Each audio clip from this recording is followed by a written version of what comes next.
We're at 7 o'clock, so we can get things rolling here. My name's Andrew Sullivan. I'm the chair of the Community Center Task Force. We have our committee members here.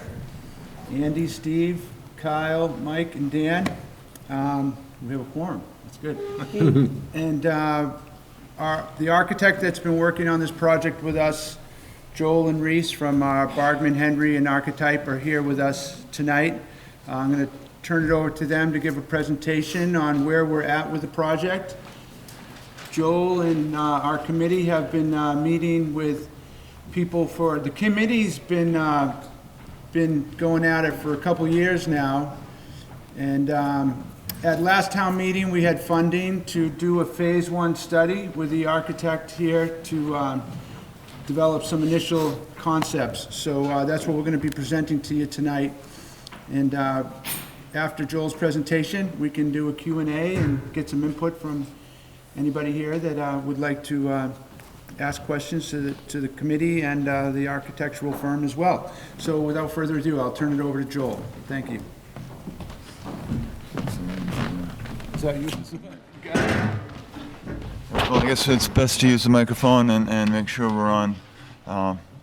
So my name's Joel Bargman, and Reese is here from our office. He'll be walking you through the floor plans.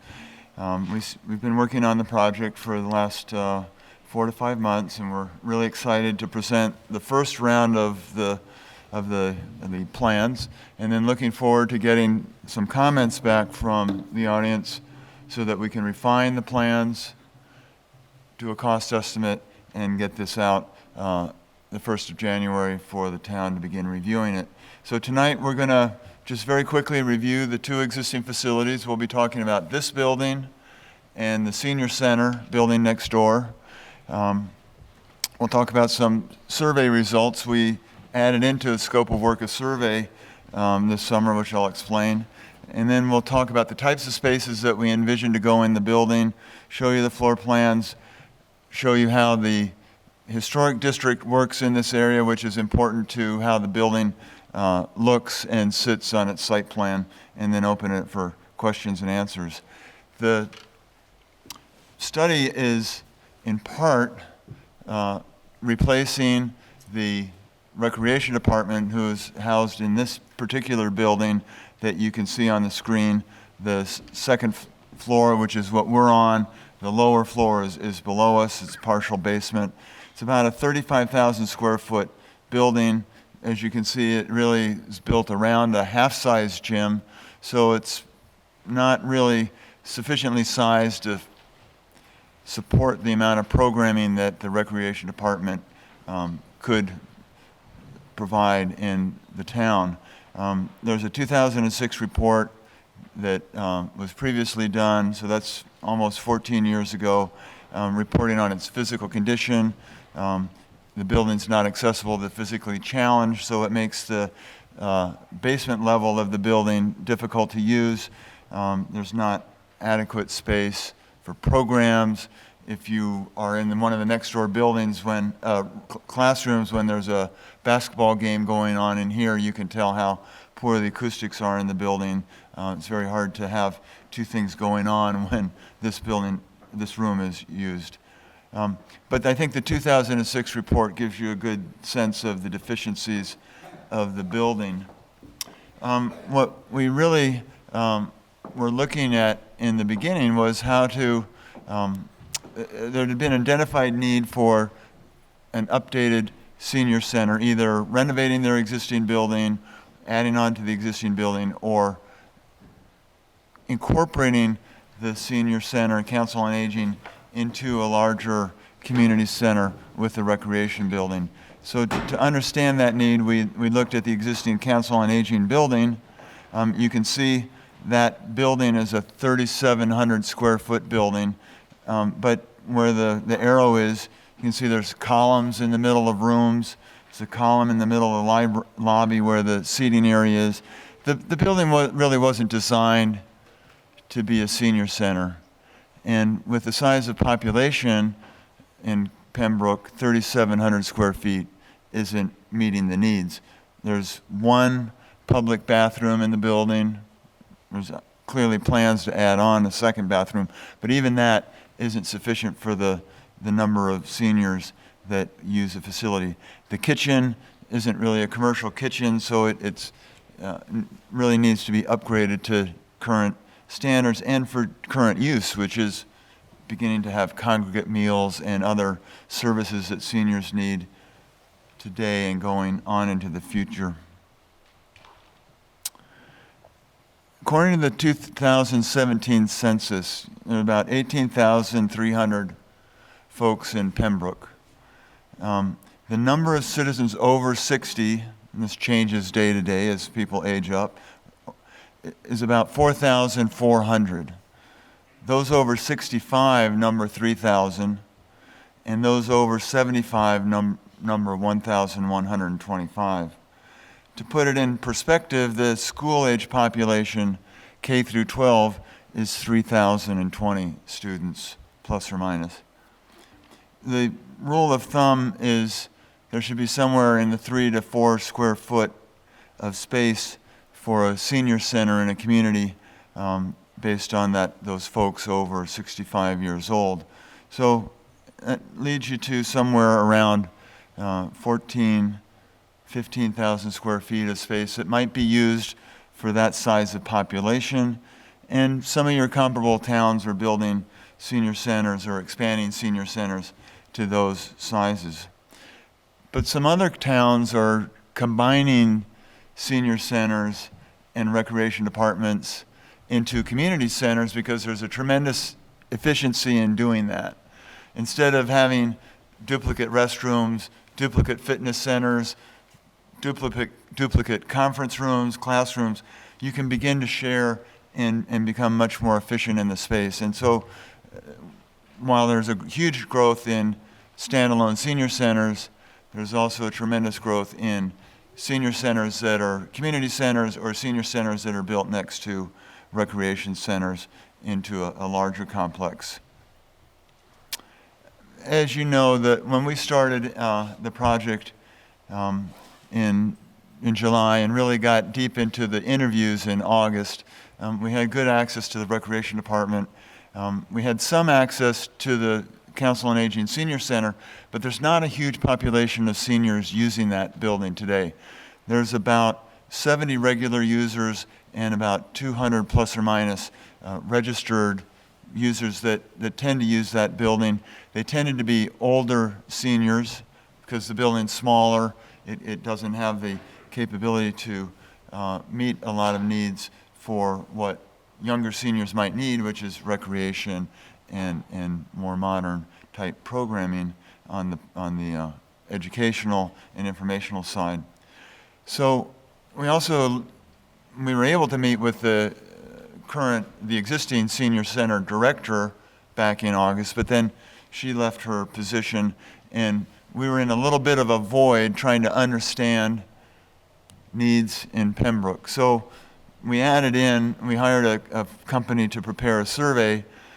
It's based on some surveys that had been done in other communities in Massachusetts to begin to understand the needs. And question one is relevant. How long have you lived in Pembroke? And the 76% said over 15 years, and over 50% said over 25 years. Question two was how important it is for you to remain in Pembroke. And it's overwhelmingly desired to age in place, to stay in their home. 89% of residents who responded placed a high importance remaining in Pembroke. What we find is in these small, beautiful towns that we have in Massachusetts, folks have lived here for a long time, they want to stay there, and it puts an onus on our programming to help that community stay in the community, help those seniors stay in Pembroke. So we have evidence that they'd like to stay. We have evidence about what activities they like. But one thing that we heard from the interviews and talking to the previous senior center director was there wasn't a huge interest in intergenerational activities from the seniors. And that was found out in the survey, line item 2, the intergenerational activity, not a huge desire for that. So that also began to help us understand how we needed to design and program the senior center to be specific to how folks in Pembroke wanted to use it. We found that a huge amount of people were satisfied with the program, and I found that as well just in the interviews. The outreach and the care that the small staff that was here when we interviewed them in August, and what they provided to older seniors that may be homebound, seniors that didn't have transportation, seniors that needed help with paying bills. There was a tremendous amount of outreach and a tremendous amount of activity in the small space that they have, but it was limited to what they could provide. So the message is what services were provided were highly satisfied, but there were services that weren't being provided. This chart on the right, 78% of the respondents were female. Many of the users at this existing senior center are women, and that's an issue that we find over and over again. So we're trying hard to find in the programming and the building, how do we attract men who have some of the similar needs to come into the building and use the information, use the services. We also found out, and this is a trend that we're seeing across Massachusetts, that 55% of the respondents are still working. So a huge number of over 65 Massachusetts residents are still working, meaning we need to be able to deliver services beyond the normal window of 9 to 2, 9 to 3, 9 to 4. There may need to be some weekend opportunities. There may be able to have some evening opportunities. The other thing we did was we researched, and looking at the mission statement for the Council on Aging and looking at the mission statement for the Recreation Commission, we were struck by the similarity of what they were trying to do. While the Council on Aging is focused on an older age group, Recreation is focused on the entire age group of Pembroke citizens. But they're looking for creative programs, mind, body, fitness, information, and activity that foster community spirit, involvement, while serving the physical and social needs of all residents. So when we said, why bring these two departments together into one building, the mission statements are so similar. There's, as you'll see, there's an efficiency to bringing them together. In fact, there's about a 25% efficiency. When you bring these programs together like clockwork, we don't need to replicate one program for the seniors that we may need to replicate in the community center for recreation. But what we do need to understand is when those programs are used and how we staff and how we schedule folks so that you can take advantage of these synergies. So what we learned is what was needed. What we learned is what age groups were using the building. We learned about synergy of the programs, and it brought us to sort of these 5 fundamental things that we learned from the seniors out of the survey. We learned from meeting with the former director that there was a great desire for lifelong learning, mental fitness, a lifelong wellness program, physical fitness, the desire to disseminate information. How do you take advantage of Medicaid? What are the Medicaid supplemental insurance plans? The SHINE program. What are the, how you apply for Medicare, how you apply for Social Security, when's the right time to apply for Social Security, 62, 65, wait till you're 70. What are the informational issues that we can provide in this building for the seniors and still provide an area of socialization? And then you saw probably in that chart a huge desire of citizens in Pembroke to volunteer.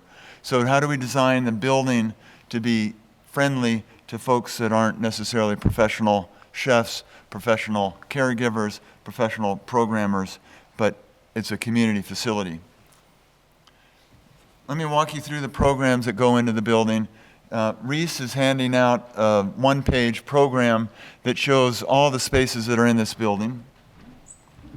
It's too small to see on the screen, but it'll be there. And then we'll email out this slideshow, and the slideshow will be on the town website, so you'll have all the information. But the core of the community center for the recreation department, and oddly enough for the seniors, is a gym. And as you see on the picture on your right, that's a double court gym. The tremendous advantage of that is you can see there are 5 activities going on at the same time in that space. 5 separate games can be going on. Boys, girls, adults, youth, preschoolers. Up above the gym is this walking, jogging, stroller walking, wheelchair, exercise. We call it the community sidewalk. It goes around the gym, and 15 laps around that is approximately a mile. But that's the core of the building, and seniors don't avoid the gym. They really patronize the gym. One of the fastest growing activities in all of our community centers is pickleball, and having that ability to have 1, 2, 3, 4, 5, 6 courts, you can see how the pickleball can set up on one of those 6 courts. You have a divider curtain. So on the other side of the curtain, you can have a youth program. On this side, we can have a senior program. These screens the nets are simply taken down, and then you can have a senior exercise program, or you could have a regular aerobics and a regular yoga program. The point is that this big room provides tremendous flexibility for youth, adults, seniors, all ages in Pembroke in a very flexible manner. One thing that's key in the gym, we can divide it into curtains. We have a lot of storage space. You can roll out wrestling mats, and now all of a sudden the gym turns into a wrestling space. Some of the other types of spaces in the building are really interesting. Typically we have arts and crafts. Here's an arts and crafts building in room in one of our spaces. It's a computer-oriented. They have arts and crafts table, but they have computer printers. They have access to computers for all folks in town. They have 3D printers. They have laser cutters. So it's bringing arts and crafts into year 2020 and making a more robust type of space that not only is for seniors, but now you can see the kids would also like to use that space in the after-school program. Some of our spaces have greenhouses, multi-purpose spaces. This is showing, we have these game rooms. They can be very flexible, or they can be very purpose-built. Well, do you design it really to attract the men's crowd to come to the building and have a real robust teen pool program, or do we design it more generically so it can be adaptable? But this is sort of the types of rooms. We have multi-purpose rooms that are smaller that can be used for dance and yoga, but can also be set up for classroom activities. That room becomes this room. And then the second core of the building, you'll see when Reese goes through the plans, not just the gym, but it's a major multi-purpose room that can be divided into 2.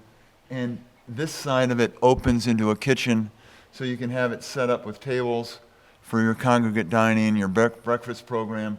You can pull the curtain, the divider. That's an acoustically perfect room divider, so you can't hear from one side to the other. You can have a lecture going on. You can have another program going on.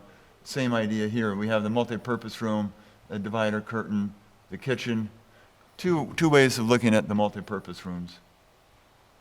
And this sort of shows you what I was talking about. You can do flexible game spaces, or we can do what's called purpose-built. Do we do something really attractive for a group, or do we do it very flexible where we lift that table up and all of a sudden you have another program in that same room.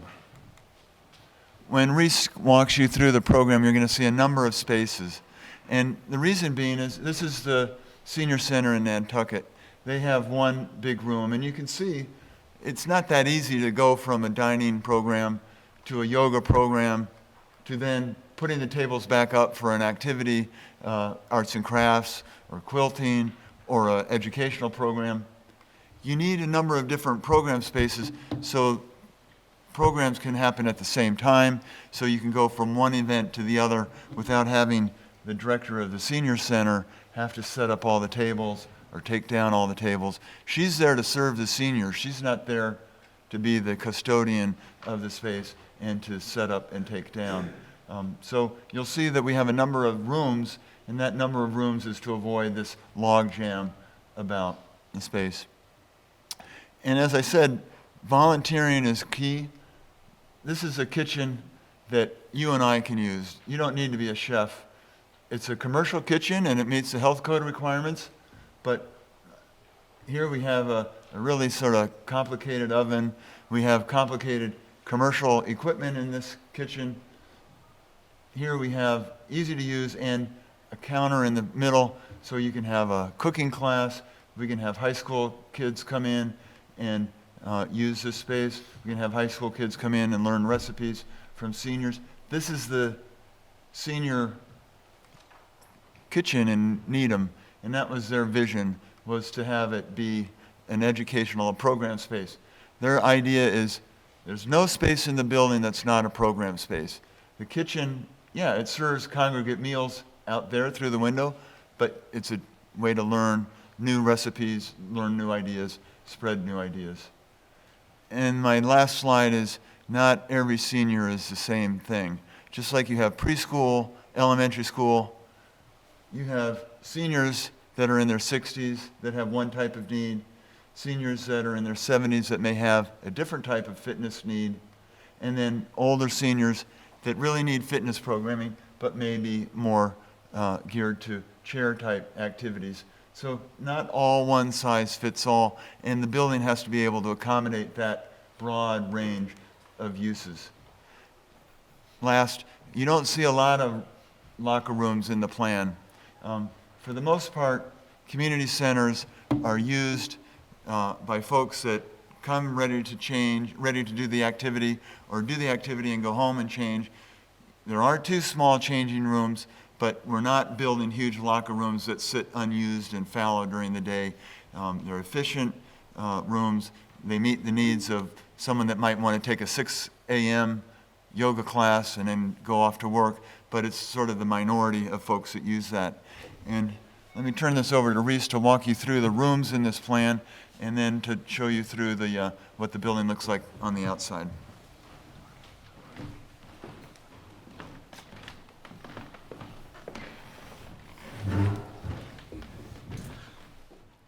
Thank you, Joel. What I'd like to do is take you on a tour of the building as it currently is laid out. As Joel's mentioned, we've met with several groups. Of course, the task force has been providing leadership in the design direction. We've met with Council on Aging, we've met with Food Pantry, we've met with other groups, and what we're showing you here is a plan that's coming together, and it's still in progress. There are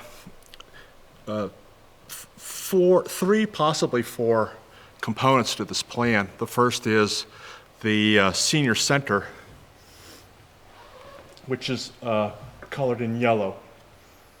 The second is the largest program, which is the rec department, rec offices. The third is the food pantry, and the fourth possible is the veterans office, which we have on the second level.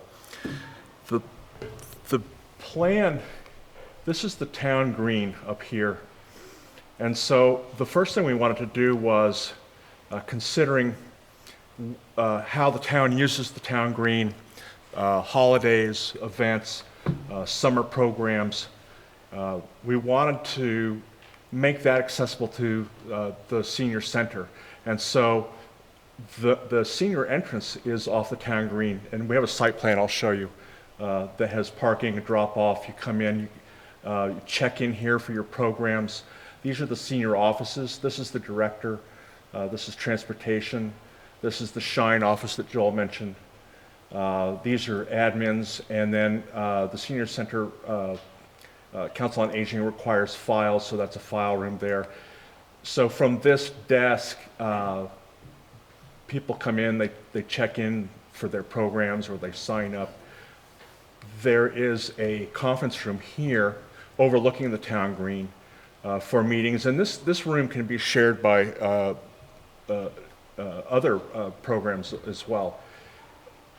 There's a lounge, comfortable seating looking out at the town green. That opens up to a veranda that people can sit out and enjoy the good weather. And then here is a little cafe, which would be a great place for a little coffee bar or something like that. And then we have some storage here. The blue is the restrooms and showers for the rec center. The seniors have their own private toilets. The multi-purpose room that Joel was talking about is here. And on this drawing, we're showing it with about 168 chairs. You could probably get a few more. This room can convert to roughly 190 chairs and tables to serve meals off of this kitchen. This is the kitchen that Joel was talking about with access from this parking lot back here, which is that way. So the deliveries come in, there's a walk-in cooler here, this is the kitchen, and it serves this room here as well as possibly this little kind of impromptu cafe here, which can be used by everybody. A lot of times you've got games going on in here. Between games, people get a snack or something like that out here so that it's outside the gym, keep the food out of the gym.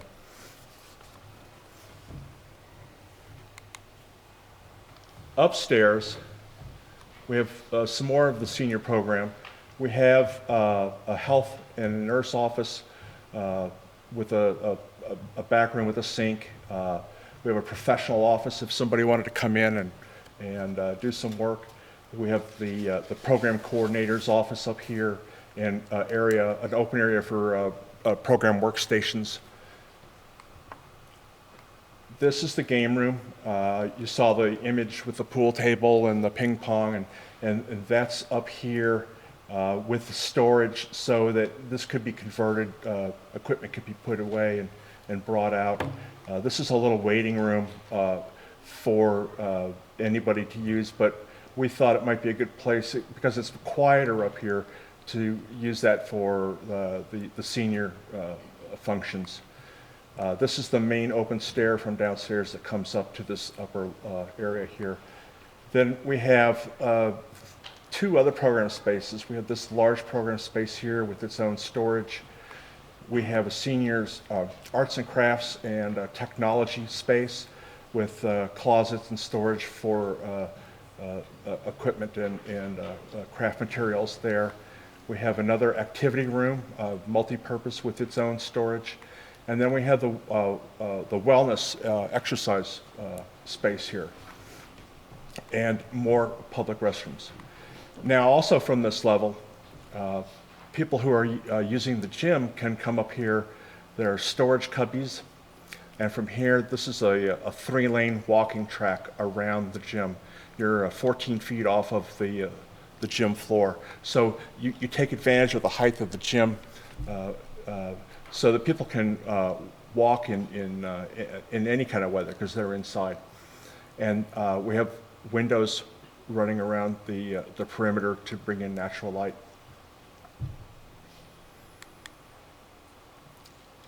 These are the types of activities that can happen. This is a typical morning where you might have a pickleball going on in here. You might have a social gathering in this activity room here. You've got people walking around the track up here. This is wellness in this space here. You might have a game going on. This basketball court is actually 3 courts. There's a main court, and then there are 2 full courts. So you've got 3 courts in here. And I didn't show, but for tournaments and other events, there are bleachers that pull out on both sides of the main court. Again, here's the game room, activities that can go on. These are shared spaces too. These are not exclusive to one demographic. Homework, possibly in the afternoon. Basketball, indoor hockey, walking on the track, wrestling, gymnastics, aerobics. There is an elevator. Where is that? The elevator is right here. It's kind of at the hub of where everybody comes in. And that's an important point to bring up because one of the issues with this building is it's not accessible. And this facility is fully accessible. This one. Okay, so this is an overall view of the site. This is the proposed building here. This is the town green. One of the things that we've done is we've pushed the building back to capture more outdoor space to enlarge the town green.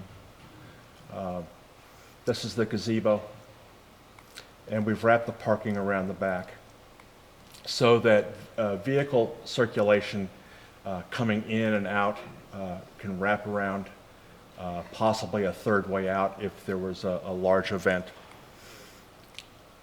And this is a continuation of this green belt as part of the historic overlay district. Looking a little closer, this is the existing town green. There's the gazebo. We have expanded the pathways, created an outdoor plaza for events that could occur in here and exit, spill out onto the green, be part of outdoor events. And this pathway here is also part of the holiday hayride, so that as currently the hayride goes around this building, it can continue to go around the new building.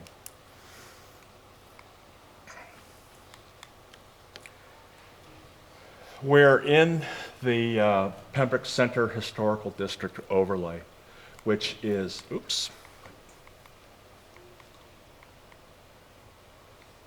which is defined by this white outline here. So what this is a 500-foot deep zone off of Center Street that includes the police, town hall, the library, Council on Aging, the sewing club, other buildings, all within this area. So one of the groups we have not yet met with and have scheduled for 2 weeks from now is the Historical Commission. But we work to be sensitive to designing a facility that works with this historic district as a new building, a new genre.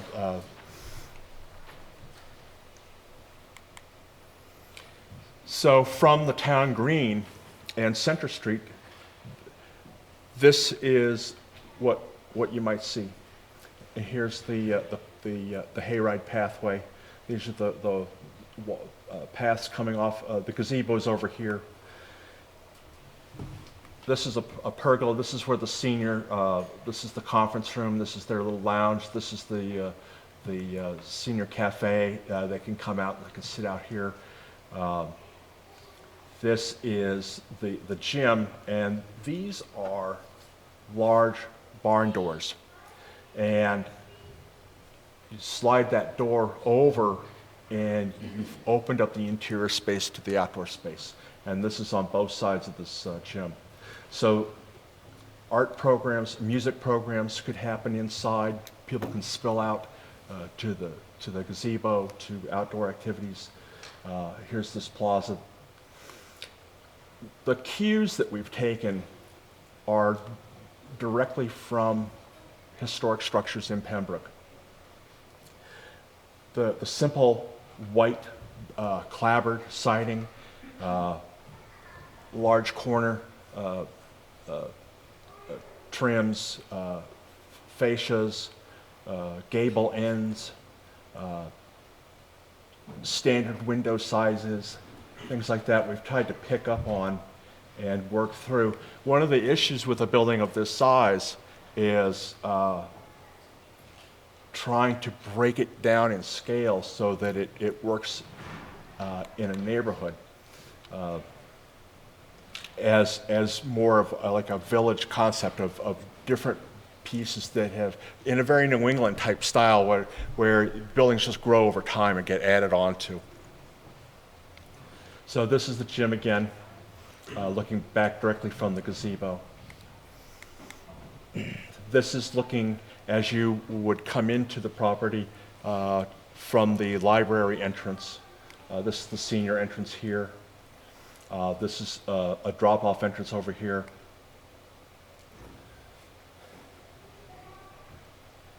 We have board and batten, clapboard. Here's a barn door example where you can open this gym up front to back and have activities just flowing out onto the green space.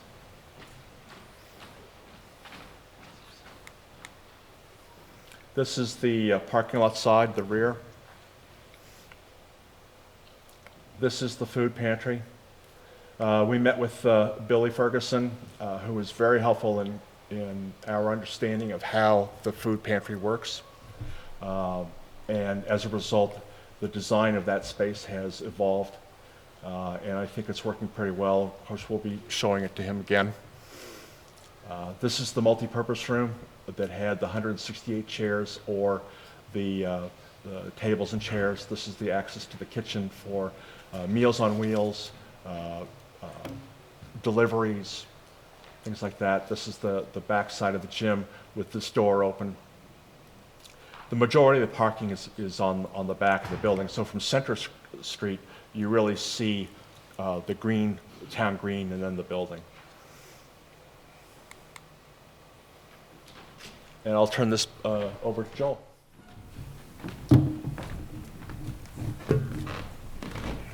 All right, thank you. I know this is the topic that's probably on a lot of folks' minds. We haven't put a detailed cost estimate on it because we're still, as Reese pointed out, getting information back from different groups, and we want to make sure that we hear all the new ideas for the Council on Aging now that the new director's in place and been very accessible to us. So we will be sending it out for a cost estimate, but we do a lot of these buildings, and the cost of the project will come in a range depending on site work and how much storage we put in for the Christmas program. There's tremendous opportunities and requests for certain charities to have some program space for storage that we're working through, and that is one of the things that gives you a range. But the total project cost is somewhere between 16 and 20 million, and that's not just the construction. That the Massachusetts law requires a owner's project manager to manage the project. There's engineers' fees. You have to furnish the building, you have to buy fixtures and equipment, audio-visual systems go into it. There's escalation between today's date and when it might be built, and you want to build in contingencies.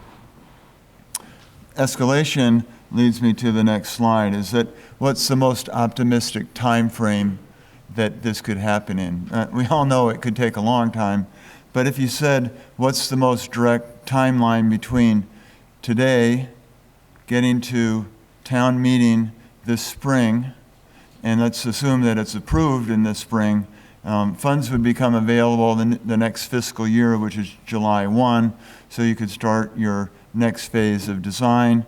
You could have your design drawings done by January, go out to bid. Perfect time to bid, it would be next winter, so you're ready to start in the fall, in the spring, and then provide them almost a year and a half to build the building, to have it open. A perfect time to open it is coincidental with the school year. So if we could open for September 2022, that works on the timeline. It works great with programming, because I sort of didn't mention it, but in addition to the seniors, one of the big programs that we're accommodating is the wonderful recreation after-school program that has a tremendous number of kids, and we can serve more kids. But we're thinking that it would be ideal to have this building open up at the same time as the school year, so that there's no interruption of that, at least for the year 2022. Clearly, when we tear this building down and build the new building up, there'll be 1 year where that after-school program gets displaced. But the beauty is the seniors won't get displaced, because they'll still have their building. So we will have to figure out how the recreation programs get accommodated over that year. And with that, let's open it to questions. And I think they'd like to have you take the microphone for questions, if you don't mind. Do you want to chair the questions, or are you? Thank you. This is gorgeous. Is this on? On? Okay. 2 questions. I didn't see any solar panels on anything, and could that possibly be an option for the roof? And could you possibly get grants based on that? And secondly, is there a generator that's going to go in there for all the times that we lose power? Thank you. Yes, there would be a generator.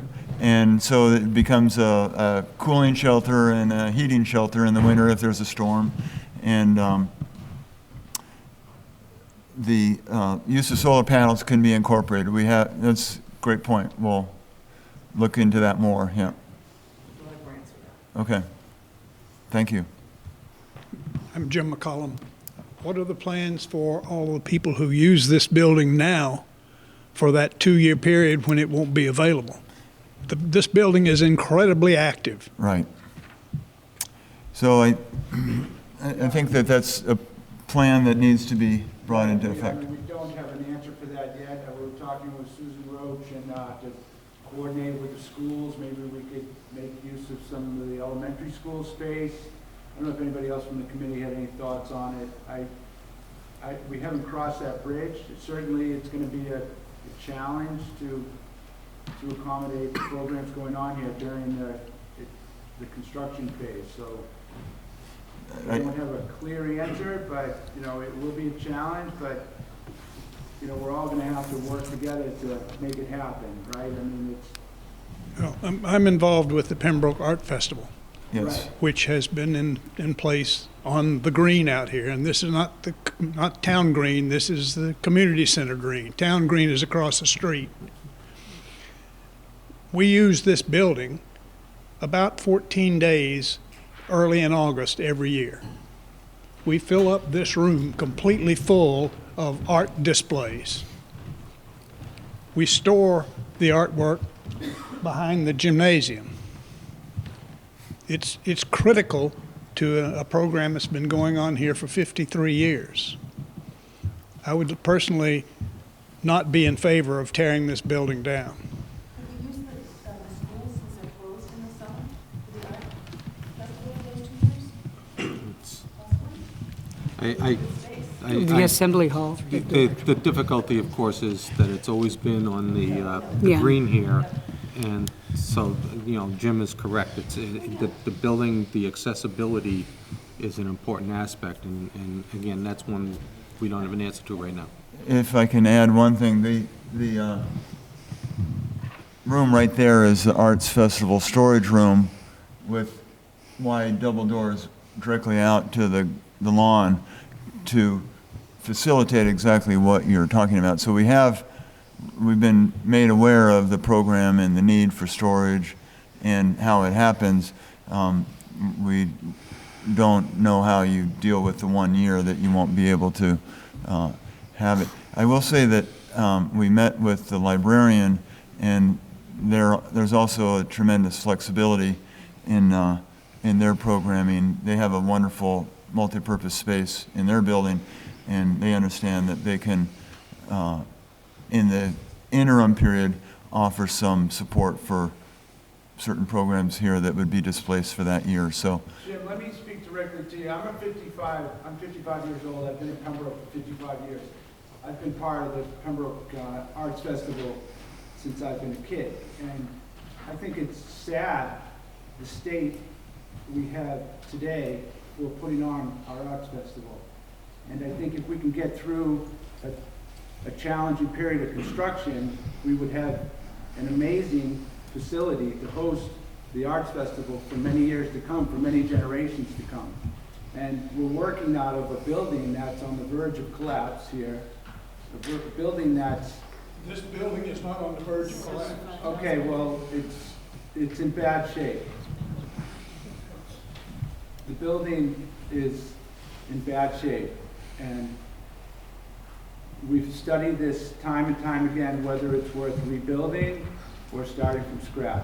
And I just learned today that this is the only roof on a town building in the town of Pembroke that does not leak. Every other building in town, the roof leaks. Isn't that a sad commentary, though, on the town? It's inaccurate, okay. I mean, Well, they just put a new roof on town hall.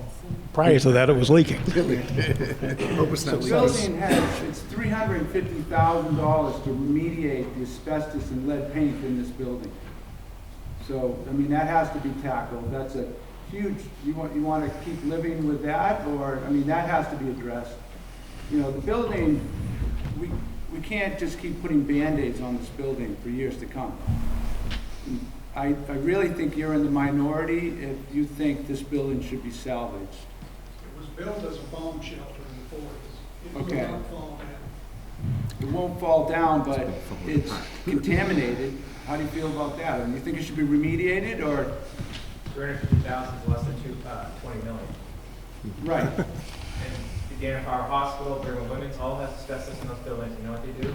They gut them, abate, and rebuild in the same buildings that they are. yes, sir. Okay. Why don't we do it? We don't know. All right. I think one of the bigger questions we have here is, for anybody that pays attention that goes to work every day, is the traffic you have out front here. Now, you're building a recreation center, you're talking about how popular it's going to be. Right now, it's not so popular. There's not enough programming going on. There's pros and cons to all of that. We can get into that another time. If you take a ride up Route 53 and take a look at the recreation center up there, there are so many people going in and out of there, they're paying a detail cop 16 hours a day to stand out there and direct traffic. Now you're looking at a place like this, relatively small. You have 50, 60 kids, I don't know how many are in the daycare program. They come in the morning, drop out, pick up in the afternoon. Just think of 500 kids coming here. Parents drop them off. That's 2,000 in and outs on that street. You can't get up that street now at 3 o'clock. You can't get down that street now at 8 in the morning. You're going to put all this traffic right out there and cripple the entire center. Is this the place you want to build this? Number one. Number two, you can build a new building. That's great. We can go to the taxpayers, hey, give us some money, let's put it up. We have a community preservation fund. It's on our tax bills. Okay? We can abate this building, got it, put it right back up. Won't cost the taxpayers a dime. That's your choice. There's people in this room, take it to town meeting, see what they think, put it on the ballot, see what you think. But I think you get big issues here. You're going to change the whole dynamics of this downtown. Just thinking. Unfortunately, I have to run. My wife's on the train. Thank you. Hi, Art Edgerton. I'm Pembroke Town News, I'm also a town resident. Just one thing I didn't hear you mention at all is the surrounding areas, like out and back. The North River, connections to the North River are there, and it's an important way for the herring that come up, and we take care of the herring in Pembroke. We had 350,000 come in last year, 450,000. Anyway, have you considered what's going to happen to the environment out and back? You mean with the two playing fields that are there, or the? Well, the yeah, just broader? what's going to be done with them, and do you have any plans to protect that area? It's already infringed on with a dump out there that needs to be taken care of, so. Well, I'm not sure if I'm answering the question correctly, but we're not going beyond the current encroachment zone on the back where the parking lot is today. And then during construction, there would be many mitigation features to make sure that silt and runoff from the construction site does not go to the back. As part of the new construction, there would be, what's required by law now is that all the rainwater that comes onto the site is stored on the site. And we would not be draining from the site to the back any longer, so you wouldn't have any untreated So it'll be even water better than it is now. working out to the wetlands in that area. Okay, I just have another couple of quick ones. Have you ever considered having a room available for a commercial operation, such as Pembroke Town News or something, that can come in and rent some of the space? Because we have a community business that, might want to be part of the community center.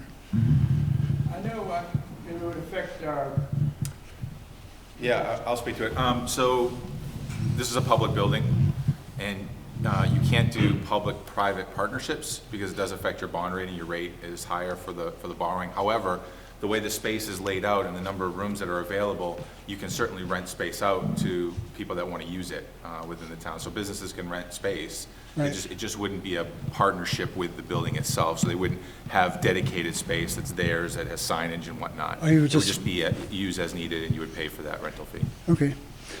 This is like the second or third project that I've been around for that people have asked for these things and they just sort of get pushed away because they're too expensive. But a pool, a skate park, a skating rink, these are all things that are expensive, but they can also make money for the town. I was talking with Steve over here. Other towns will pay to come in. Different groups will pay to use these facilities, and you can get grants to put them in. So I'd like to think that you might want to consider that, and the town could really use those areas. And they get put off a lot of times, all the time. Okay, thank you. That's all, thanks. My name's Bob DiMarzo. First of all, I want to thank the committee for the diligence, and especially Andrew for his perseverance. And I hope we get it done before we call it the Andrew Sullivan Memorial Community Center. I think you guys are on the right track. I do have some questions, concerns, and comments. And that's what this is about. The fact that it's a senior center and recreation center makes a lot of sense. I don't think there's any doubt about that.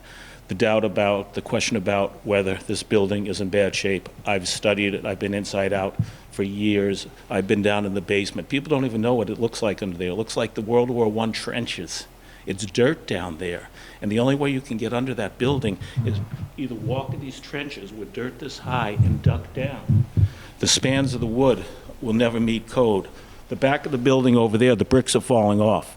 There's a fence around it. The building inspector has kept it closed. The chimney up there needed remedial work before it collapsed into the building. And I could go on and on. But anyway, the survey, how many people responded? I will get you that answer. I can't remember. I think I have it with me. A lot, a few? Yes, it or- was in the hundreds. Okay. The gyms, has everything kind of been, I see you've set it up somewhere that we can isolate areas and close part of it and leave others open during the night or the day? That's correct. There's divider curtains that come down and there, so you can divide it into 4 big spaces, or if you divide it into 2, you can still have 1, 2, 3 basketball courts. And the rest is closed off? The rest of the building can be closed off? Yes. Okay, Bob, it was approximately 160 people responded. okay. Cost per square foot roughly, what are you looking at then? These projects run in the $350 square foot range for cost of construction. That's just the cost of construction. Without the FF&E? Okay. Kitchen. So this auditorium is 168 seats, which is bigger than the library, which wish we had made it bigger. So that's going to be quite an asset. Veterans, you said that's upstairs. I have passed this on to the committee a couple times. The previous veterans agent and the current veterans agent, in discussions with them, they want to be over in Town Hall still. And I think you need to have that discussion and the reasons why. I don't think that upstairs is going to be a place they want to be. They might have called it the Veterans, but it should be the Commission on Disabilities. Well, that was my next question. Okay. Well, we got the 'Cause that was request for missing. both, but we have the Commission on Disabilities. I mean, someone had asked about the veterans, and we can take it out, but Okay. it's actually, Yeah, it was missing. it's a good, thank you, it's a good point. A meeting for, I don't know if you know, they exist, a group at the senior center that is very active, maybe the most active, meet every week, and they have to leave because there's not enough time for them, is the Dull Men's Group. Have you been made aware of the Dull Men's Group? Where would they be meeting? Well, they have, Options. these different program rooms are available on the ground floor. If it's a smaller group, there's a dedicated conference room, so they can meet sort of. There's 40 people. Yeah. There's 40 people and growing, so that We also room have downstairs. there are sort of a number of spaces, and Okay. that's the assignment of rooms and programs. We're aware of those different Okay. uses. The counter in the rec area, the white counter there, looks like there's 4 terminals. What is that exactly? That's a control desk for the building, and there's the extra seats for volunteers to sit there, but that's, if you have an event, like a basketball tournament, you need a big enough counter to control that. But there's one person on that corner that can see all 3 entries, Okay, good. see the elevator, and sort of monitor what's going on in the building. The elevation of the building versus the road versus the current town green, what's going on with the elevations? This is at the level of the town green, so we do have Merrill Associates working on, because I know that that's a flood control zone, and so we're working on that particular issue. That's a good point, thank you. Parking spaces, how many parking spaces were there? In the order of 200 spaces. Okay, the more the merrier. It's needed in the center of town. When I saw the rendering on the easel, I was really not thrilled, but when I saw on the screen, it looked a lot better. A suggestion, and just in my opinion, the gym area still looks too much like a barn. Okay. And if you look to the right of the building where you have the roof, the roof on the first level, it breaks it up. Instead of that small portico, if that were to be extended on the left side, I think you could break up the visual effect, make it so it's more of a wow factor, and provide some kind of tables or chairs or seating or something out there. But I think you need to break up that left-hand side. But I'm not going to talk too much about architecture because I have a feeling somebody else might. And that's about it for now. I'd like to look at the plans closer sometime, but I think you're on the right track. And Thank you. Thank you, Bob. Thank you, Bob. Thank you. Can you hear me? Can you hear me? They Can you hear me now? Yeah. My name's Elizabeth Bates. I am on the Historical Commission, Historic District Commission. As was pointed out, this building will be in a historic district. And I was on the first community center task force that came out with the 2006 report. That task force worked for 3 years, spent $100,000 on design plans and so forth, and was presented to the selectmen. Now, it was a little more comprehensive than just community center rec. It would include a new municipal center, which this building would be renovated into.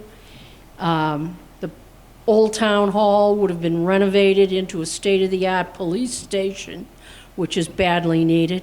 And then to the rear of this building, across the parking lot, and as you're well aware, the topography there is very steep. So at the ground level, you'd be going into the senior center, but at the lower level, which would open out onto the baseball field and have a facility like that, the gym, would be at the lower level to the rear. From the rear of the building, it would look like a two-story building. Well, a couple of things, and I came here, this has been kind of a thorn in a lot of people's side for a while. The first of all, that the 2006 plan was not allowed the citizens the light of day to see it. And that project back then, for 3 buildings, was estimated at $27 million. Probably would have ended up closer to 30, but now we're talking about one structure at $20 million. But that was then, this is now. Some of the things we learned when we did this 2006 study, particularly in light of building a brand-new state-of-the-art senior center and combination recreation center to the rear of the building, and that would be done first prior to renovating this building. And yes, this building has a lot of infrastructure issues, but it's not falling apart by any means. One of the things we talked about and interviewed people with is the senior center at the upper level, the rec center occupying the lower level with the access to the gym. And of course, the seniors could access the gym as well. But there was a very clear indication to us at the time that they were separate. They might be separate and equal, but the seniors didn't want the teenagers running up the stairs and coming in and, you know, I won't say disrupting, but you know how kids can be, assuming they can use space designated for the seniors. And in looking at this, and I see you've got a little bit of the first floor set aside for the seniors and some for common use and some, and then the second floor, the same issue is. So it's clear that you've designed a building that is going to have, it's going to be much more interactive. And the seniors may not like that. They hated the idea in 2006 that they would have to share their space with the kids. Now, that being said, I didn't see, and I've been in some of the new senior centers, the one in Marshfield, which was built about 15 years ago. The town of Marshfield just voted to double the size, and the original building is a pretty big building. They have computer labs. I don't see anything set aside for a group of seniors to use the computers, but you can't have a computer lab and let kids that are playing, you know, basketball downstairs come running up and just assume they can use the computers in the senior center. So these are the type of logistical problems I see with this, and maybe, you know, just visualizing it on a flat piece of paper is a little different than actually seeing it. You said you had a kitchen. Most senior centers I've been in, they have a substantial kitchen that opens up to a room that can be set with tables and That's what this is that's here. the kitchen? Service serves that table, over Okay. 100 seats. Because what a lot of senior centers do is they serve food every day to seniors who come walking in. Correct. And so that kitchen is always open and active. I actually wasn't appalled by what I saw. I've always loved this building, and I understand the logistics of what we're trying to do, preserve the historic character of the center of Pembroke. And this building, not the bingo hall part, that could, our plan even called to have that torn down. But this is a beautiful building. It was a beautiful building when it was built. And there's one in, Bob, where was it? We went to, was it Hingham? Cohasset? Was it Cohasset? Yeah, Cohasset has a building that looks almost built at the same time, must have been the same architect. But they've restored it over there, and they're using it for another use. And we toured it back in the 2006 study and showed what they could take this building and do to it. Yes, there are issues like asbestos, those that have to be mitigated. So I've been kind of holding out for this building. First of all, you have to get permission to demolish it. Correct. But I can tell you that this design, with some maybe changes, I think you need to redesign the use space. I think you need to segregate the seniors and the kids a little more.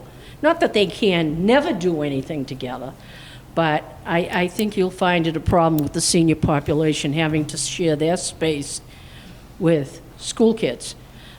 Just a thought, you know, but the architecture, which will come, you'll be meeting with us in 2 weeks, and we can talk about that. But these are the things, I mean, we spent so much time on this project, and I was even on the subsequent study committee about 4 or 5 years ago that didn't think it was going to go anywhere, and it didn't go anywhere.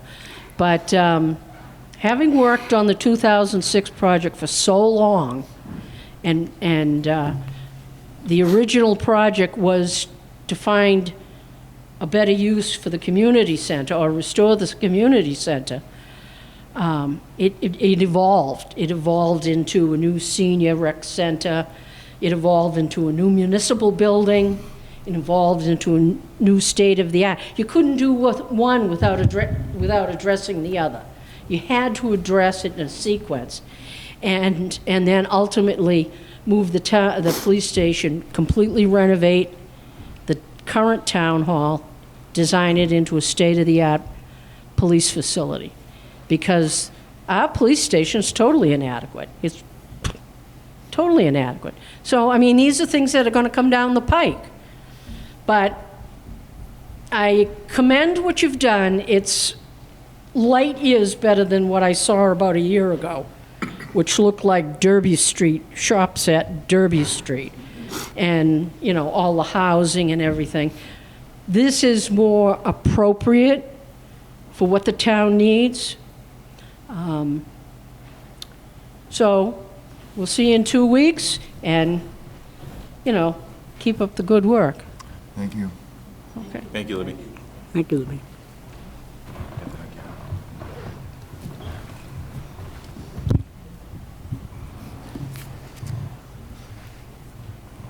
Good evening. My name is Ronald Boydie of 32 Water Street. I'm on conservation and open space.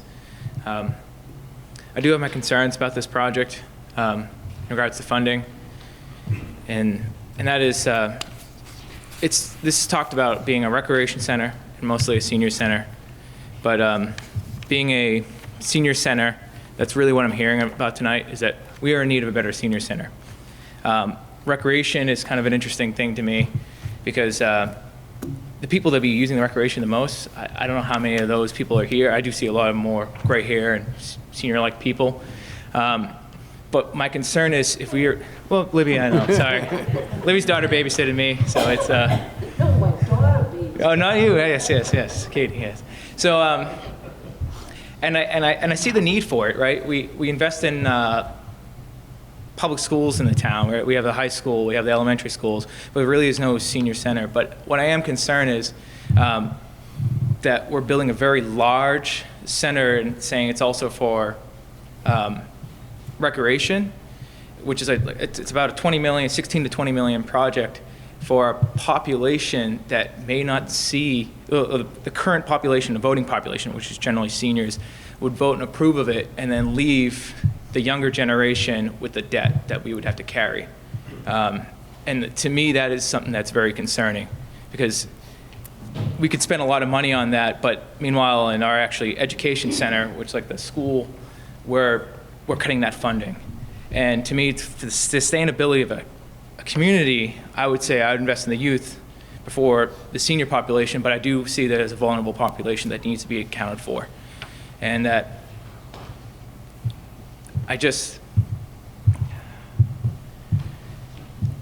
and kind of listening to how Mr. Walsh was talking about traffic and everything like that. So like, I look at, there's a private market for recreation. Like we have the Wolf's Den that's opening up, they're expanding.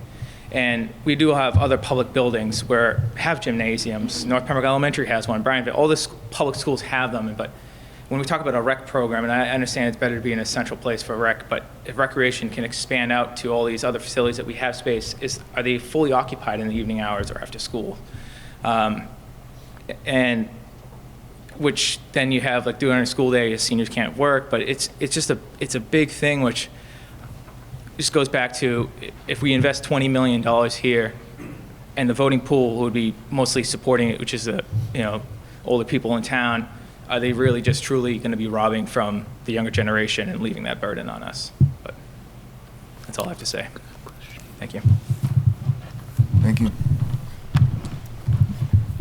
So I've heard a couple of rumors about a couple of things. I was hoping to get some clarity on it. How much of the land behind the current community center does the town own? I know we have what used to be 34. Okay. Is there any way to put an exit like backwards that way to get the traffic, at least some of the traffic, off of Center Street? Not the way the site plan is today. There's some wetland in the far back of the 34-acre lot, but there's no other access point to a main road. So it kind of goes straight out the back, and it's surrounded by other land that's owned by other folks and property. So egress is the issue. Yep. So even though in the site plan, Joel showed a possible other emergency entrance or exit or third point in, that still needs to be worked out through a site plan to determine, does it need to be widened? How do you make sure that your flow of traffic in or out of the site meets all of the requirements of today's planning board? So that's step 2 is going through the site plan. Got it. And I assume you're talking about like going behind where the tennis courts and the basketball. Yeah, because there's no way. Town hall. Yeah, you can't. Yeah. Okay. So I assume that you guys have looked at other options for funding besides putting the full cost of it on the town. Is there nothing that we could get from the state or from other sources?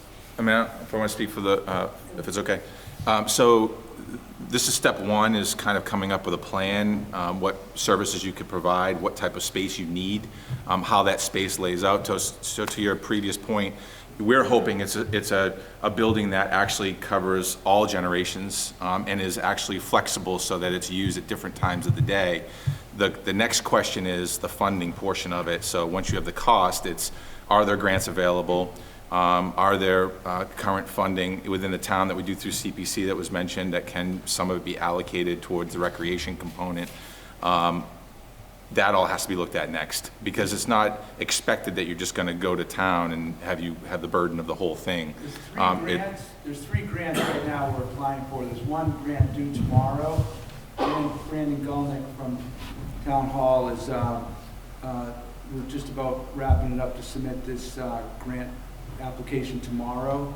That hoping could help with infrastructure demolition remediation. That grant is due date is tomorrow. We've been talking with Mass Works, and that application is due in August. And if this was successful at town meeting, it would carry a lot more clout with Mass Works that we have a viable project.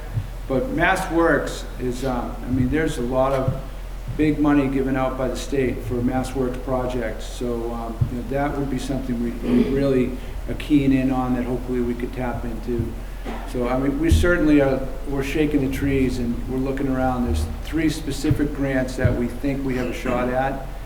We also plan to talk with CPC for potential funding support with them as well. Thank you. Andrew, could I just add for this gentleman's information?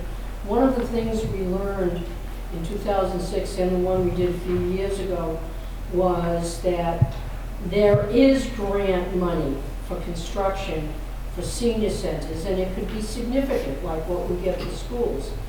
But, and this is what I was alluding to with all of the kind of mixed use, those monies have to be just for senior. So, but it could be significant, and it might simply mean rearranging the use, the square footage use of this building, so that you do segregate the seniors from the rec. That doesn't mean the seniors can't use the recreation, it just means the rest of the population can't utilize the senior space. And, but from my understanding, my past experience, there is significant money from the state for senior centers. That's why I look around. Duxbury built a gorgeous senior center. Everybody's building. Hanson just built its second senior center. Marshfield just passed an override for $8 million addition to double their... the size of their senior center. Right. And that's a big building.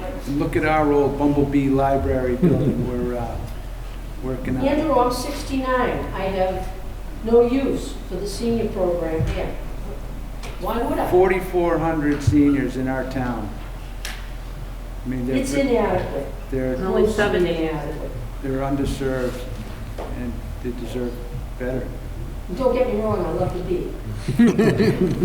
The bees aren't going anywhere. No, it's not. Yeah, so there's a Y in Hanover. I know there's the new Boys and Girls Club in Marshfield. I heard rumors that I moved to town in 2011, and supposedly right as I was moving there early before, we'd at least considered some sort of partnership with one of those groups. Is that something that's dead in the water? Did you guys even take a look at that? I was with the director of Marshfield Boys and Girls Club today. Jim Bonnell is an old friend of mine. I was at the facility for 2 hours today, and they want to collaborate. They collaborate with Plymouth Boys and Girls Club, and they have some interesting challenges over there. That's a 6-year-old building. He is a wealth of information. He was looking at these plans and had a lot of thoughts of, how to handle traffic and all. But certainly there's collaboration opportunities with those facilities. I mean, our seniors now are, Gretchen will lend some insight to this, I'm sure, but now they're using area town council on aging, and I just think it'd be great to have a facility locally that we don't have to send them to area towns. No, I agree with you. And that's kind of my final point, and this is anecdotal. I live in town. My wife and I both work. After-school childcare is expensive. Summer camp is expensive. Taking them to places outside of Pembroke and then trying to get to work is very difficult. So obviously I'm in support of having a senior center that supports the 4,400 seniors here in Pembroke, but there's a lot of folks with young kids that could use those recreation facilities as well. So you deal with it when it comes up. If the price tag's too big and you have to break it down, you have to break it down. But I think there's a lot of value for some folks that aren't going to use the senior center portion of it, but will use the other portions of it. Thank you. Thank you. Thank you. She's back. Just a couple of quick things, Mr. Boyd. Every 10, 15, 20 years that goes by that we do nothing, this building is in no better shape than it was, and the price tag keeps going up. So every time I hear about what the new project or the new concept or the new whatever, what you're adding on is inflation in time and deferred maintenance, and you don't have any more time. I mean, no, the building's not falling down. We're all nice and safe, but this is not suitable for the needs as expressed, and the price tag isn't going to get smaller. So saying to yourself, okay, what do we want to do? You put it to the democratic process. You bring it out and you say, what do the seniors need? What do the seniors want? What do the parents need? What do the recreational facilities need to be to support the youth and the seniors in this town? So that's the academic process. That's the actual process that we're going through right now. There are so many opportunities just within this layout for consolidated voting systems. You can bring in so many things that everyone in this town can use this building. Now, will they? I don't know. But as far as financing goes, you're looking at a facility that's going to need a significant price raised by probably the residents in conjunction with different opportunities, and there are plenty of grant opportunities. There are so many, it's staggering. But you're also in a situation when you're in a town that needs 3 other facilities. We're not just building a community center. Mrs. Bates pointed out to the police station, we have other issues. So you're out looking now for a management team that's going to come in with some finance acumen and prioritize some of these things and capitalize on these so that you're not just running out helter-skelter to get this grant to throw at this project, whatever, but without matching funds and without a commitment from the town and a vote to say, we want to do something in that space. We want to create something in that space for this town. That is the future generations, that is true. But everybody gets to vote, and that's the democratic process. So they present, we all weigh in, and then we all go out, we think about it, and then we vote. And that's probably the best way to say it. But putting it off and, oh, I don't know, we're gonna be back here in a couple of years doing the same thing, but the price is gonna be bigger. And then 10 years from then, the price is gonna be astronomical. And one day you'll turn around and you won't even be able to get in anymore. So that's the concern. And that's why things like this, you say, okay, but is it gonna be on the $16 million level? Is it gonna be on the 20? Do you want extra storage? Do you wanna bring a dais in so you can have town meeting in that gym? What do you wanna do? And that's when you start looking at that price tag, and that's these conversations. And you say things like, I want community Christmas, or I think we could do that over at the town hall, or whatever you do. But that's what community input needs to be. And that's the beautiful part of it. And so far, I don't know what this is gonna look like by the time it's all flushed out. Everybody's contributions come to the table, but it's educational and it's going in the right direction. You're having the dialogue, the tough questions. You're answering all of these things. And I do appreciate that. Thank you. Thank you. Sabrina.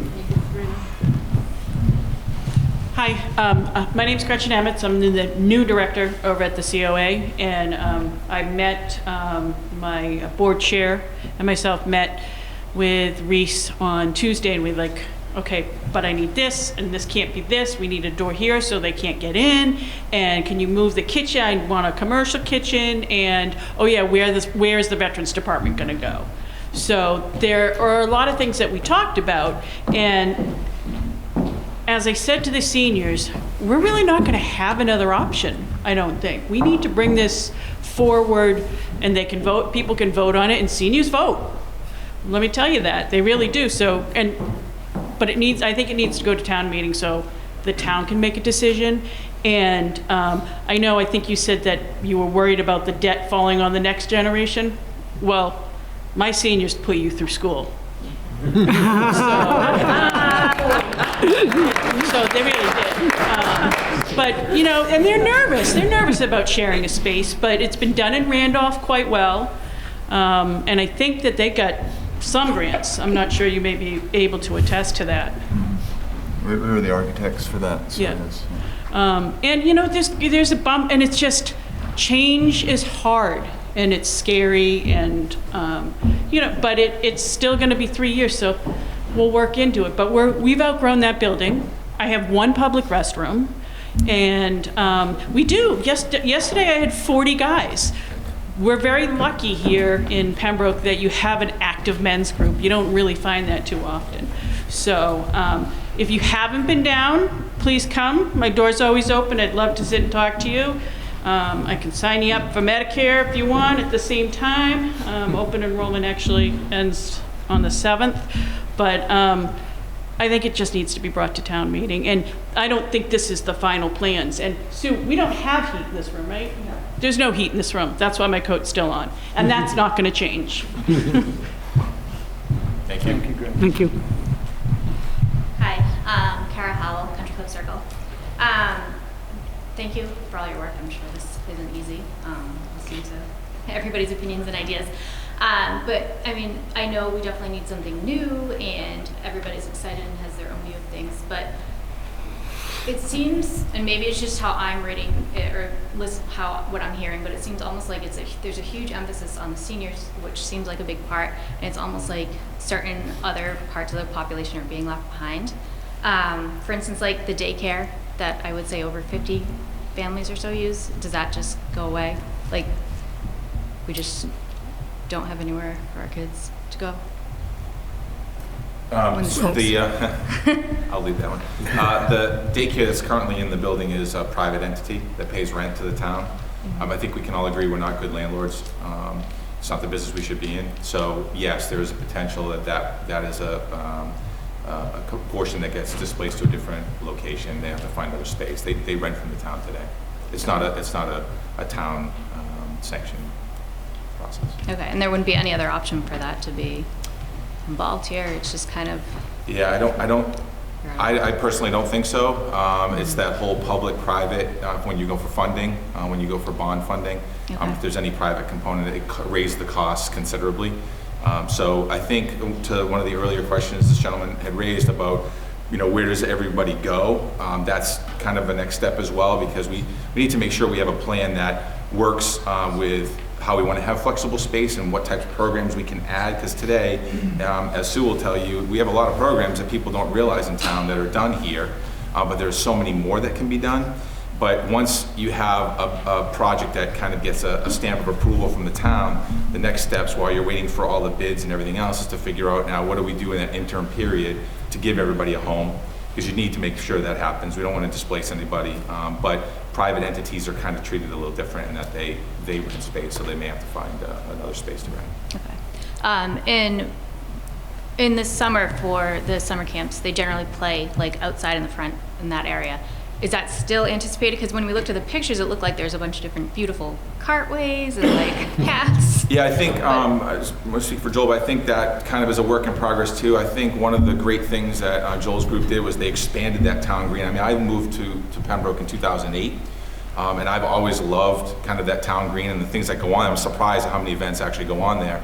So the fact that they looked at that and said we need to expand that as a nice feature for the town, kind of an inviting gateway, and make it more flexible so that you can open up the gym like you mentioned and have indoor, outdoor space. So if you have the festival and you're able to have it outside or some event, great. If you can't because the weather hinders it, now you have flexibility to go in. But yes, I think that it's hard to tell from the picture the space is larger than it is today, and I think will be more usable than it is today. If they brought back up the area with the gazebo and everything, is basically untouched, and they're expanding from it. Bandstand. The bandstand. It's listed as a gazebo on here, but the bandstand, that whole area is basically intact. They're just expanding it with the other walkways. Okay, cool. And my last thing was really security. My kids come after school and do all that stuff and are running around this building, and it freaks me out a little bit from, just this day and age that there's like people coming and going. Sometimes you don't know who it is. Is it going to be more of a secure type building?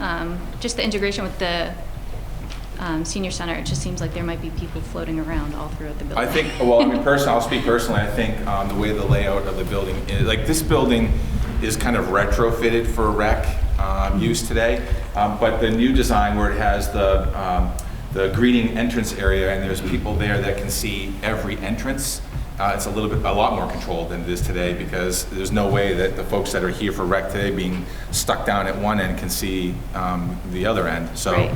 Yeah, I think that's kind of you're talking about a building that's much more efficient, not only just to run, but to heat, to cool, and also when you're laying it out, you're able to make it kind of up to today's standards. So I view that as being a lot more secure than what we have today. Okay. No, I actually have one more. Yeah.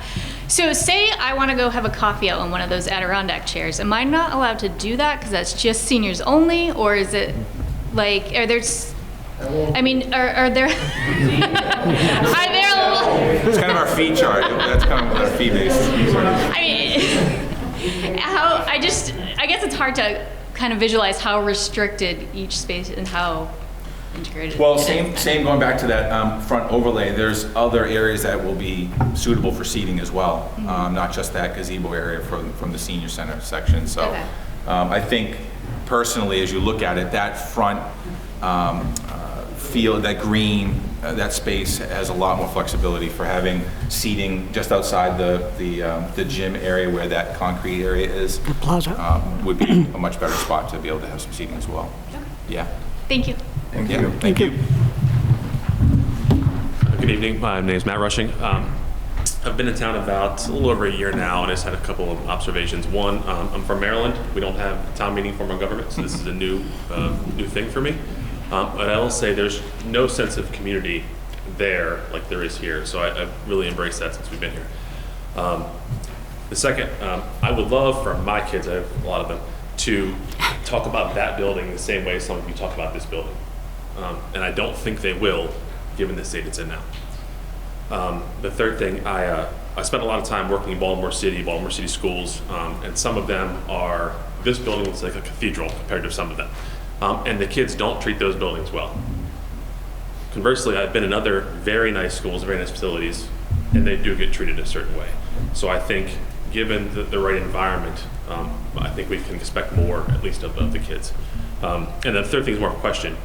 Do we know what the average tax increase would be given the $16 to $20 million range? Andy, you were shaking your head. You better.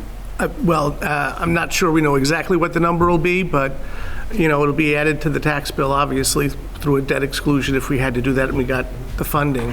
But we're looking at something between $16 and $20 million. I'm not sure exactly what that would cost to the tax bill, but I think that everybody keeps talking about a tax increase, and there's no... What's everybody okay with? What's your number? Based on our town accountant has some figures based on the average home, which is assessed at around $420,000. That's somewhere around $225 a year. So that's kind of what they said. Obviously, depending on what your house is assessed at, it may be different. But we want to be careful not to kind of leave here thinking that's it, because that's not taking into account any of grants that we're able to get, finalized numbers, any efficiencies. There's a contingency built into that. So there's a lot of numbers to be crunched out still. Thanks. Because when we did Nashville High School at $103 million, the average increase in the tax bill wasn't. Or how many years? Was it still 20 years? Was that? Was it still? I don't know if it was 20. I think it might be 30, that's why. Yeah, well, it might be 20.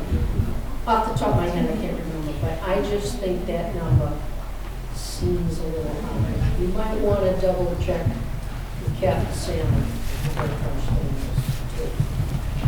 I've crunched these kind of numbers 1,000 times, and I want to tell you to the penny what it's going to do to your tax bill, but I don't have certainly enough information. Kathy and Kathleen and Mike ran some numbers on a $20 million bond, and it starts out in the mid 200s a year per average household, scaling down over 20 years. And there's debt coming off the books in 23, 4, and 5 from the schools and roofs. All those roofs that they... Right. So there is some debt. There is some good news that there's debt coming off the books in the upcoming years that could... I have one more question, if you don't mind just hopping in here. One of the things we did, and again, and I hack back to the 2006 project because it was so comprehensive, and it took so long to do. The demographics, is this building designed for a period of time out, or, it's pointless to build a building like this for the current population. Right. It has to be built for an expanding population. And there are studies out there showing where Pembroke could max out residential, population-wise. And I think, clearly we have to understand that the building that you're proposing is going to serve the community, the very minimum, for the next 20 years. Preferably longer. Yeah. So we don't have to pay for it again. Preferably longer is correct, yeah.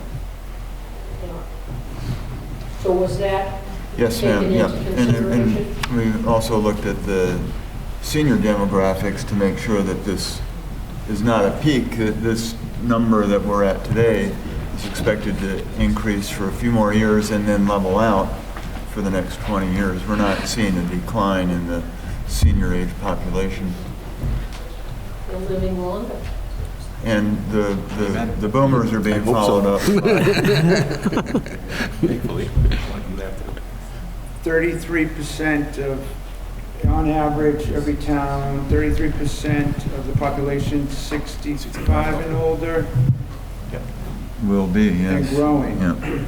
So, I mean, Part of the problem for that, and we see this everywhere, particularly in this part of Massachusetts and New England, is that towns like this, and I worked for Marshfield for many years, towns like that, their aging population is growing. And the reason is, young people can't afford to come in and buy a house. You know? It's true. I mean, it's, the average house goes on the market and they start around $400,000. But seniors, with student debt up the wazoo. seniors want to get out of the big houses too, and there's not affordable housing for. That's right. You're absolutely right. But it's, I think one of the other statistics that was mentioned earlier is, what, 89% of the respondents felt it was important to stay in Pembroke. So there's, you're gonna have a population that wants to stay here. There's a lot that we... Has to stay here. Well, I think a lot of them want to. I mean, there's a lot the town has to offer. There's a lot of very, very good things. And it's a very nice place, and we want to stay here, The yeah. cost of living here is high. Got one more. I'm happy to wait my turn. I don't know if I can reach. Hi, my name is Jessica Bradley Rushing. I missed a large chunk of the meeting because I was at a class at UMass, so I kind of got back here as fast as I could so that I could make this part. So if I'm repeating anything, I apologize. First, I want to thank the people who are serving on the Community Center Task Force for doing this, because I think it is a really important project that the town needs to consider. I grew up in Pembroke, and this building has not changed one single solitary bit since my childhood, which is not really a compliment, because the town has changed a lot since I was 10 years old. And now I'm 40 and I have 4 kids of my own, and I would like them to have a place that they can come to and really feel the sense of community that I think that this town has. Such a great community, and I think a community center that reflects the values of the town would be a better centerpiece for the center of town. I mean, the building that we are in right now is not in good shape. It is the biggest building in the center. It is one of the first things you see when you drive through. And I think that it's not a great representation of what the people in this town care about, which is community. It's why it's a great town to live in. I know that there are questions about whether having a combined rec center and senior center are the best option, but I also know that having them combined is a more economically feasible option, and that the current senior center really isn't serving the population that it's meant to serve as well as it could either. I think the statistics that from the studies that you did show that about 70 seniors regularly make use of the senior center services, which is about 2% of the population of seniors in this town. If we had a bigger, more modern, better laid out community center that included a senior center space, I think that those numbers would increase, because I do think that there are a lot of people who do want to stay in this town even after they retire for a long time. And if we had better services and better facilities for those people to make use of, I think that the number of people who use those senior center services would increase probably fairly significantly above the 2% that does right now. I also know as a parent with kids who have functions in this building, I'm not psyched about the way that this building is set up. I mean, my boys did a baseball clinic in here in the spring, and people were joking like, oh, don't hit the ball too high because the asbestos tiles will fall on you, but that's not really funny because they really are in here hitting baseballs. I think that ignoring this building and continuing to let it stand in the condition that it's in and not doing something to replace it in a way that will serve the town for more than 20 years, for a generation or more, it really just does a disservice to everyone in this town. And cost, of course, has to be a factor. We shouldn't just sink money into projects without really knowing what the full dollar amount will be and how that will impact everyone in town. But we have to get the plan in place first to have an accurate estimate of how much it will cost. and then figure out how we can pay for it. There are grants available, hopefully, probably, but I think the stage we're at right now, we need to make sure that the plan we're putting forward is something that will serve as many members of the community as possible, in as many ways as possible, for as many years as possible. And then we figure out how much that costs and how to pay for it. I appreciate the historical relevance of this building, but I also know that sometimes you have to accept when something has outlived its use. And this may be an example of when we need to think of something new instead of patching up something old that really isn't the size or the facility that we need in the town we live in today. Thank you. Thank you. Hi, Julie Thompson, I didn't say my name first time. I just have one more comment.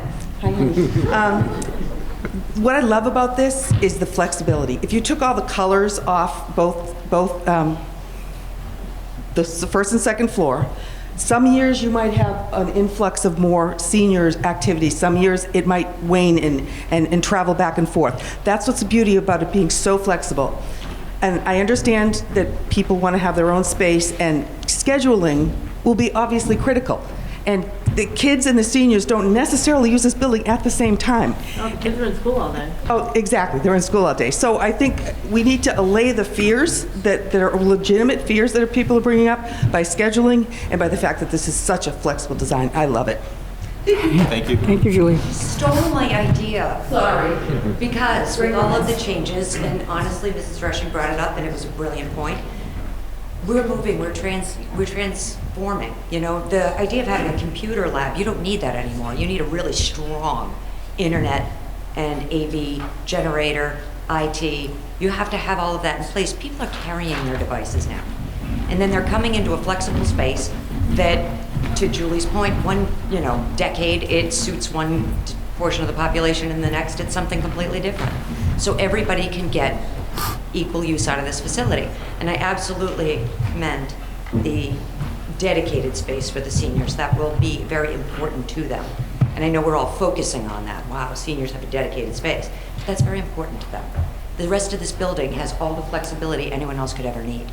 And it seems to be on paper with what you presented earlier, all the square footage numbers perfectly align. You have a significant amount of shared space, a significant amount of flexible space, and everybody can find a spot in there, and it can change. Thank you. Just want to touch on a few things I spoke about, or other people have spoken about. I hope nobody brings up the condition of this building and can we save it. It has been studied time and time again. I've spent more time than anybody in this room combined going through it on different committees, people on different committees that went on thinking the building should be saved. When we got done, they said it should be torn down. So it shouldn't be an issue, and we should be moving forward. The original plans... We'll bring Ralph Capola back in. Yeah. The original plans you presented before, I think I didn't like them at all, and I was vocal about this. I'm liking what I'm seeing here.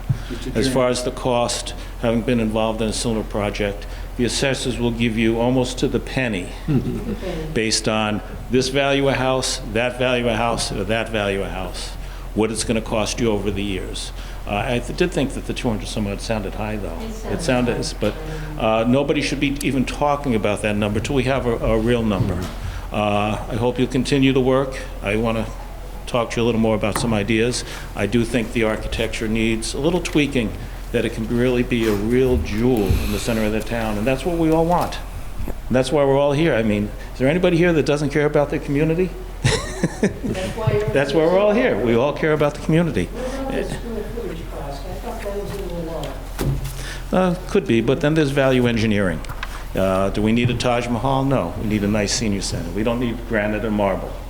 So, Libby, if you want to talk, and behind me, not from the floor. It's been arguing for 40 years. So I forgot to ask the questions I'd actually written down to ask.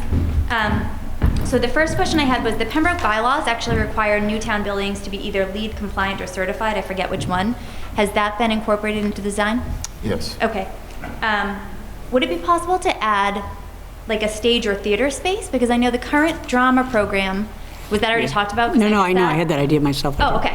I know the current drama program that the rec that the recreation center runs is renting space in Hanson. So if we had our own theater space with a stage, not necessarily like a whole theater setup, but a stage where, you know, chairs can be moved in and out for shows. Like this, kind of. Right, like this, but a more not this. updated version. I don't think there's a stage in there, is there? No, there's not right now. And then my last question was, The temporary stages. I was just saying the space, that room with all the chairs. with all the chairs, right, if you Yeah. had a stage in there, because We it could have a would, temporary stage, yeah.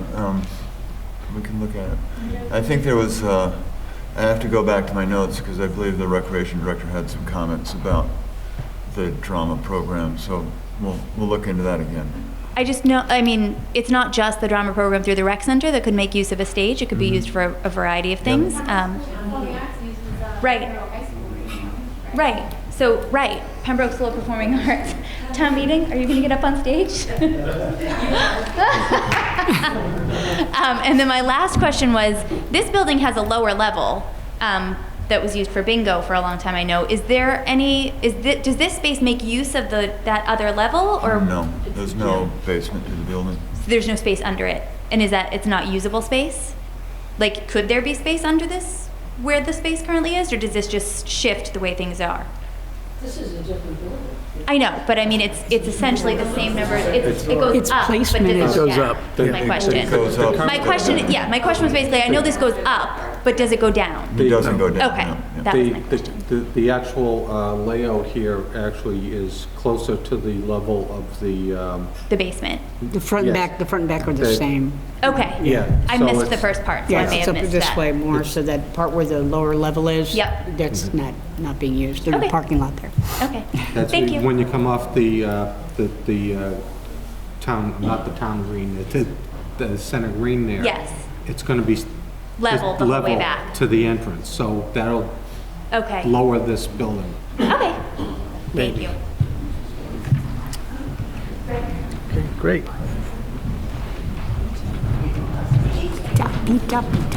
So, my name is Peter Brown, I live over on West Elm Street in Pembroke, and thanks to the Dull Man's Club, my father had a place to go for a long time when he was sick. This is amazing, Andrew, that what you're doing right now. This new plan is just unbelievable. And we had a legislative walkthrough at my office yesterday, and this is on the radar. They're all talking about it. The town has to do something to put it on the docket in the town meeting so that we can get their attention. There is money available that we can get. There's grants available that we can get. There's people looking at this now. But the only way that we can get this process going is to get it on the floor in the town meeting and vote. This is where the funds are going to come from. There's a tax base that we could use. We could talk about where the taxes are going to go, all that stuff. But the town is at a crossroads right now. Economically, we have the DPW we have to think about. We have the fire department we have to think about. We have the town hall that we have to think about. Marshfield just did an override, and they packaged it, and they voted on it. So it's something that we have to start thinking about outside the box to get this kind of funding to go. If we can get this on the town hall docket for May, this could open up the door for all these other things that we need to do. As far as staying in Pembroke, I've been in Pembroke since 1963. I've been in my house for 32 years. I'm not going anywhere. But my employees are moving out, and they're not moving like 10 miles away. They're moving 25, 30, 30,000 miles away to come to work. There is a base that we can go after, and these are the new people that are coming into town. And this is where we have to talk about the economic development aspect of it. And this could fund these projects that we want to have done and keep the tax base at a reasonable level so that we can afford to live here. That's another conversation. But having this on the docket in May, this opens up that whole process. So I commend you, and you guys are doing a great job. Thank you. Thank you, Peter. So it's important for us as a committee. We're so into this, we've been working on this for over 2 years. It's gone through several iterations, just like all the other previous committees.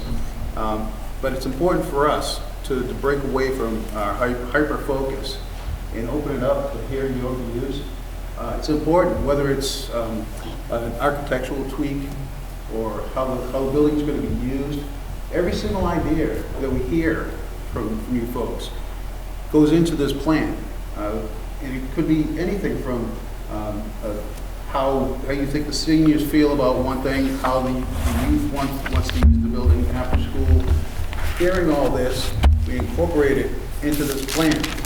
And we want to make this the best plan for now and in the long-term future. Any building like this has to last 50, hopefully 100 years. Much like this building fell down a little sooner than it should have. But this building here is going to be a tremendous boom for the center of town. It's going to make... Building's 90 years old.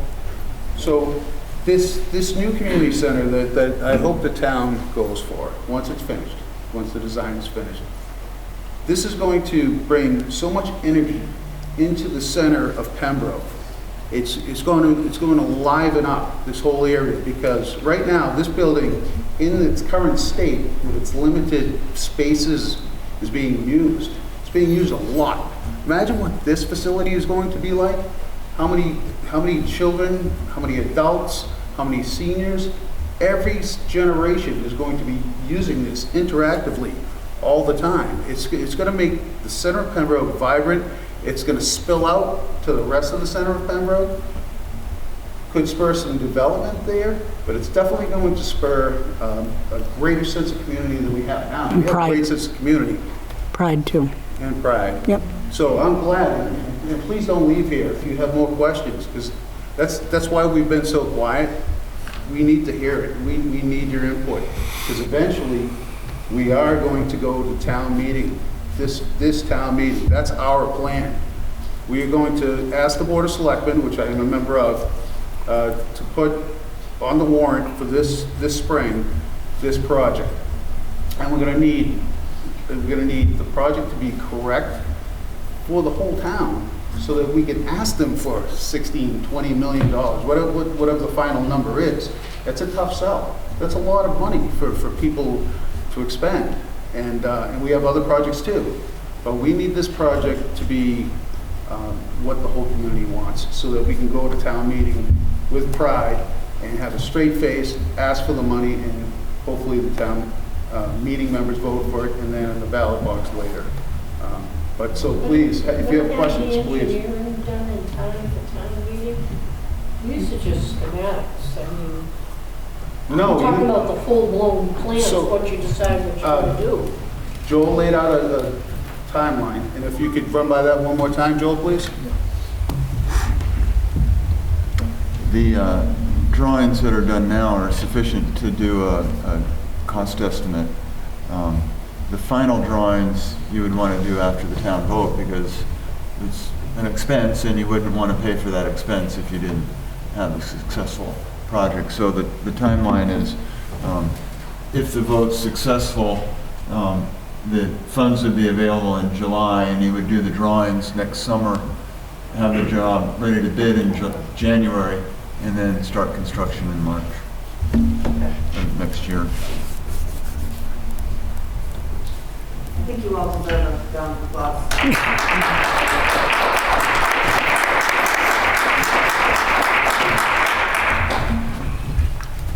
All right. Thank you all for coming. Thank you all. Yep. Thank you.